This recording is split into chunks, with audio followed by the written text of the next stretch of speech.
Hello, my name is Jennifer Cawthorn, and for my Humanities 100 course, I had to do a cultural event and then make a video on it. And for my cultural event, I decided to go to the Toledo Museum of Art and look at Portrait of a Young Man in Armor, which is a Roman statue. And I decided it might be a little bit more entertaining for you to watch a PowerPoint than to watch my lips move. So we'll come over here and watch my PowerPoint. And again, you will have to excuse me because I am not tech savvy. So it's going to be a recording of my computer because I don't know how to do it any other way. So, alright, cultural event, Humanities 100, a portrait of a young man in armor, and then there is our spotlight. And then just to kind of give you an idea of what we're going to be seeing on this slide, Toledo Museum of Art, the classic court, portrait of a young man in armor, Greek and Roman comparison, and we're going to have 2 slides on that. And then we have movement 1 and 2, and you'll have to excuse my video recording movement, speaking of, and deep gaze, propaganda, and ending with marble endings. Okay, so here we go. Toledo Museum of Art. There's a picture of the front, and then there's a picture of an iconic column, which you will see over here in the Museum of Art picture.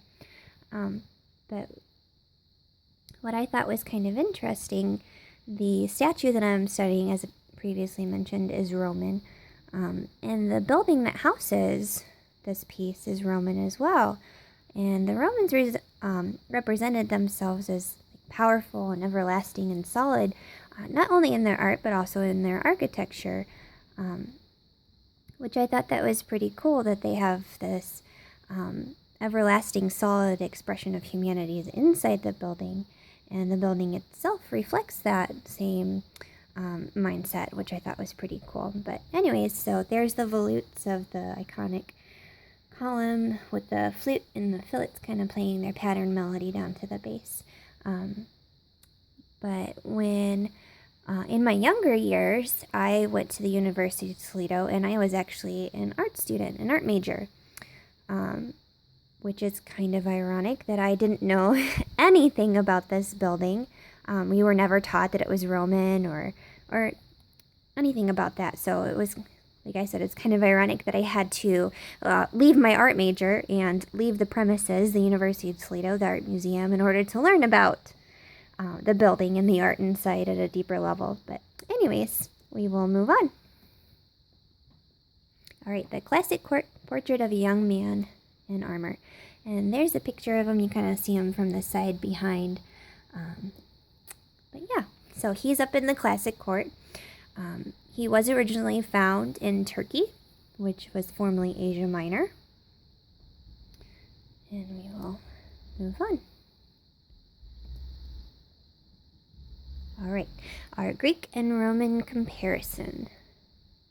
So, all right, I've only ever read these words. I've never actually heard them, so you'll have to excuse me while I stumble over them like a 5-year-old trying to read for the first time. So, Polycilitus Dorphorus? Yeah, okay.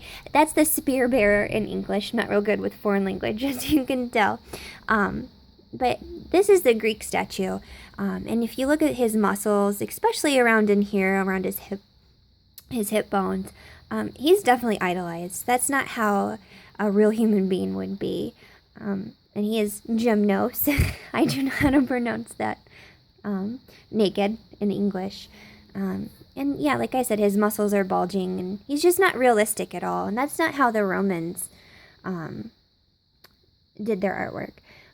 They understood the beauty of humans in their realism. And the young man in armor, the portrait of young man in armor, as we saw earlier, and we'll see again in just a little bit, he was probably carved in that marble exactly how he looked in real life. They understood his natural beauty, and they celebrated that. And I think that's kind of why I'm drawn towards the Romans. I really appreciate that. And I'm not sure which order you're going to view these videos, but the first video that I happened to do was my self-portrait. So I went with the Romans in that as well, and kind of a Romanesque painting, but I really appreciate their understanding of acknowledging the beauty of realism. So we will move on. All right, Greek and Roman comparison too. And as we see here, on the left we have the Roman, and on the right we have the Greek. And his body is off pivot with his left foot kind of back and turns outwards. This is a stance that the Greeks really started. Again, it's the brown one, the spear bearer is what we're looking at here, and Portrait of a Young Man is on the left. But this is a stance that the Greeks really, they coined, and then the Romans kind of took over and perfected. But art wasn't the only thing that the Romans took and made their own. A lot of their theologies, their architectural concepts and design, their weaponry, a lot of their theologies and other kind of good stuff comes from different cultures, like the Greeks and Etruscans. So, as we learned at the beginning of this semester, nothing's original, which kind of, we've been seeing that throughout, especially with the Romans. All right, now we have movement number 1. And again, we're kind of going to look at his leg here and see how it's moving. And his body as a whole is kind of off pivot. But, all right, his body is in motion because of the pivoted stance, yet he is stone still, and pun intended. So I think it's really cool how they took this stone that has no movement whatsoever, and they chiseled this realistic human being out of it, and somehow managed to make it not only look alive, but like it's moving. Like, that's amazing. So cool. All right, movement number 2 we have here. And this time we're going to look at his garment. Okay. It starts at the top here, and it kind of flows down to the back and over his arm and down towards the ground. It looks like it's weightless, but again, it's stone. So cool. And we can see here that it kind of looks like the wind is coming and blowing it towards his knee. Now, again, as aforementioned, I did go to the University of Toledo as an art major. And what little I do remember from it is that in art, we want our eye to have a pleasing line of movement. And Romans really emphasized utility over aesthetics. So while this does look really cool, that's awesome that it looks weightless and flowing, it's also serving a purpose here. If this was going straight down, our eyes would go straight down to the ground and just stop abruptly. We wouldn't know what to do with our eyes. But because of this almost gusting effect going back towards his knee, it gives us this nice line to follow back up into his body. So there's not that unpleasing breakup of where should I look now? It's a constant flow. So again, utility.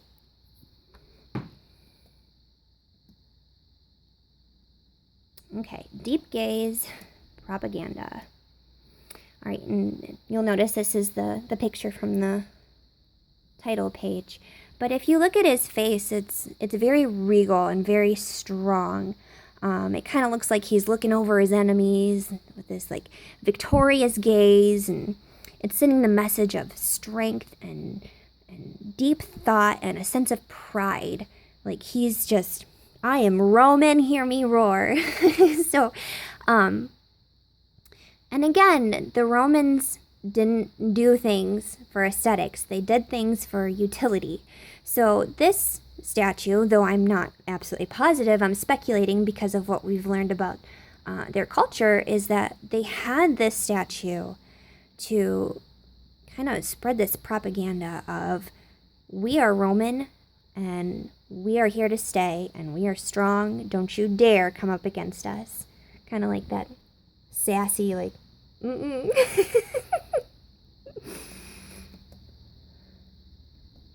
All right. And marble endings. And I just thought it would be appropriate to acknowledge what this is made out of. It's made out of marble. which was widely used by the Romans, not only in their art, but their architecture and their public works. But they did use a lot of concrete, though, but again, that was overlaid with marble. And I just thought it would be good to acknowledge that not only is this Roman artwork seen in Roman conquered areas, well, previously Roman conquered areas, Roman, you know what I mean, but it's seen here in Toledo. Like, though the Romans did come to a fall, their culture is still seen and widely praised. Like, we have a museum with their architecture style. Like, they still live on. They exceeded in doing what they wanted, and we are Romans. We are here to stay. Though the empire does not exist anymore, their culture is still seen worldwide, and I just think that's really cool. But that is the end of my video. So thanks for taking the time to watch it, and thanks for teaching me this semester. It's actually been really entertaining. I very much enjoyed it, and I enjoyed the opportunity to paint again. I haven't done that in years, and it was good to, having small children, I don't really have the time to paint, so it was good having that sit down, paint. You have to if you want to pass this class. So I just, thank you. I appreciate that. So, bye.